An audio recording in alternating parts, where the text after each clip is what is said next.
Good afternoon, detectives. I'd like to invite you all to a game of murder mystery. I need your help to determine the criminal behind these heinous crimes. I'm going to pass out images of the criminal's crimes, victims, and crime scenes in order to determine a guilty suspect. Great visuals. Thank you.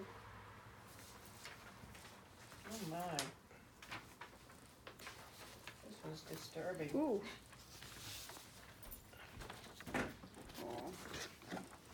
Any ideas? It's very disturbing to Pollution. see these people in Pollution. masks. That's a big one. Not much ice here.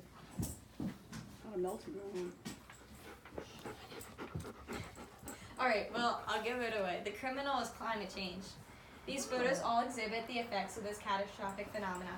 I'm sure you've all heard of climate change, but you might not know how it is caused and the extremity of its effects on our environment, our economy, and our society. Basically, climate change, or global warming, is the rise of carbon dioxide in the atmosphere due to the production of power using fossil fuels. According to the National Geographic article, The Effects of Global Warming, climate change is currently causing pollution, severe weather in the form of wildfires, habitat destruction, respiratory health complications, higher energy bills, and economic inequality. Without immediate action, these effects are only expected to worsen in the future and present serious health consequences in this next century. So, how many of you would like to do something about that? Well, there's a piece of legislation going through Congress right now that is trying to alleviate the stresses of climate change and produce other economic and social benefits. The New Green Deal was originally proposed in 2007 by New York Times journalist Thomas Friedman. And he wrote, "If you have put a windmill in your yard or some solar panels on your roof, bless your heart. But we will only green the world when we change the very nature of the electricity grid, moving it away from dirty coal or oil to clean coal and renewables."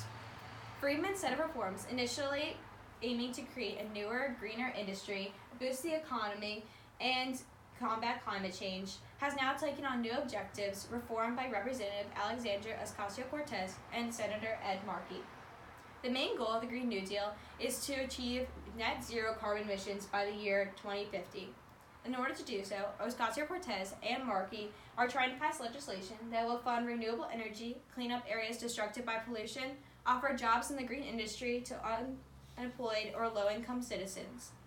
Not only will these actions improve our environment, but they will also boost our economy and hopefully improve the lives of those deprived of clean environments and safe jobs due to their socioeconomic status.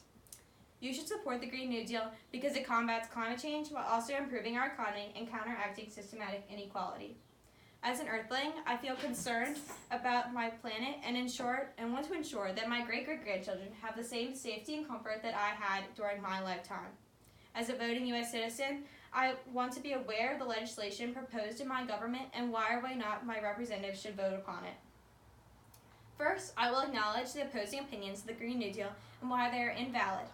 Second, I will offer the environmental benefits, including improvements in air and water pollution.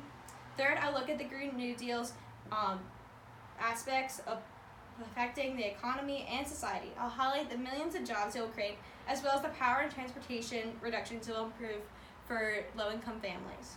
Let me tell you a little bit more about the Green New Deal and all it aims to achieve.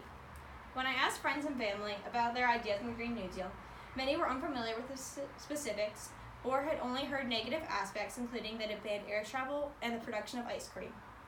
According to the February 2019 New York Times article, "What is the Green New Deal?" by Lisa Freeman, many false rumors about the Green New Deal spread due to the mistaken release of an unofficial fact sheet outlining the proposed policies.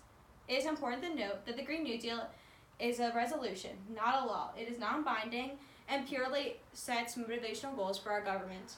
The deal encourages companies who produce substantial amounts of emissions, including those major airlines and cattle ranches, to limit their contributions to pollution and through the use of cleaner technology. Some also believe that the Green New Deal is too weak and loosely enforced to produce more than hypothetical improvements for our environment. Because, as I said before, the resolution is non-binding and therefore cannot force anyone to do anything.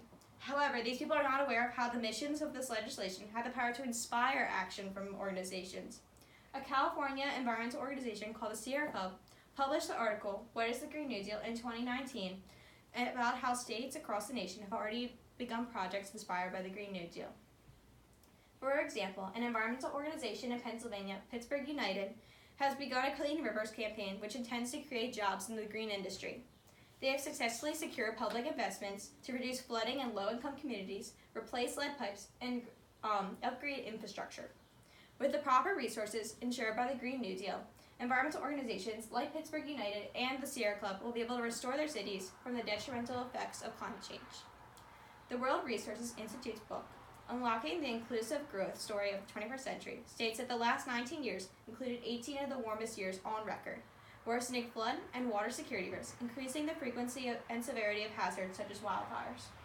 The Green New Deal will work to alleviate such environmental struggles of climate change by creating smart grids for renewable energy using solar and wind power, enforcing energy-efficient manufacturing and low-emissions public transportation, reducing toxic air and water pollution from oil, gas, and coal by replacing stormwater systems, restoring wetlands, and cleaning up hazardous waste sites. The Green New Deal will not only benefit the environment, but also our economy and society. With the emergence of the Green New Deal industry, workers will be needed to construct these renewable energy technologies and restore the polluted areas. The resolution includes requirements for the government to pay these workers sufficient wages and properly train them for the job. The Green New Deal will also lower the cost of renewable energy and public transportation, cutting down families' day-to-day costs. Lastly, the policies of the Green New Deal advise government funding of the construction of new energy-efficient infrastructure in marginalized neighborhoods deprived of clean air and water due to their poor socioeconomic status. These policies will hopefully relieve low-income communities of the struggle of structural inequality, an issue faced by communities confined to their unequal status by the disproportionate economic and social conditions they face. With access to fair employment, affordable renewable energy, and new energy-efficient infrastructure provided by the Green New Deal, these communities will have opportunities and improvements needed to achieve equality. The legislation named the Green New Deal has become much more than it was ever imagined by its originator, Thomas Friedman. With its mission to improve our economy, environment, and societal equality, it can obviously only do good for our nation. You should all support the Green New Deal because it combats climate change and systematic inequality through environmental improvements and renewable industry reform. The Green New Deal includes plans to create and enforce the use of renewable energy-powered smart grids, manufacturing techniques, and public transit. It will also restore areas and systems affected by toxic pollution. In addition, the resolution promises to create safe, fair-paid jobs for this new green industry for low-income families to help alleviate the struggles of structural inequality.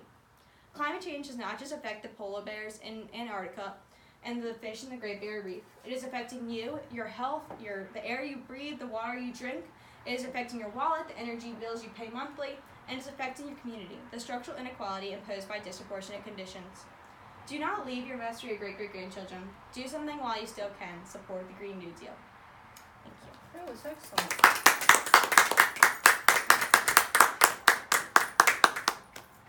And what is the proper name for this organization? The Green Leaf Industry? The Green New Deal, the name of the legislation or the organizations?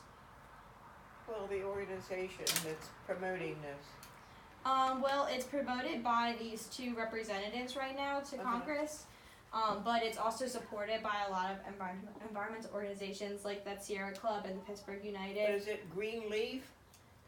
The Green New Deal. The New Green Deal. The Green New Deal, the New Green Deal, Yeah. okay. So Thank I you. guess there was a Green Deal proposed a long time ago in 2007, and they've renamed it the Green Yeah. New Deal Thank you. appropriately.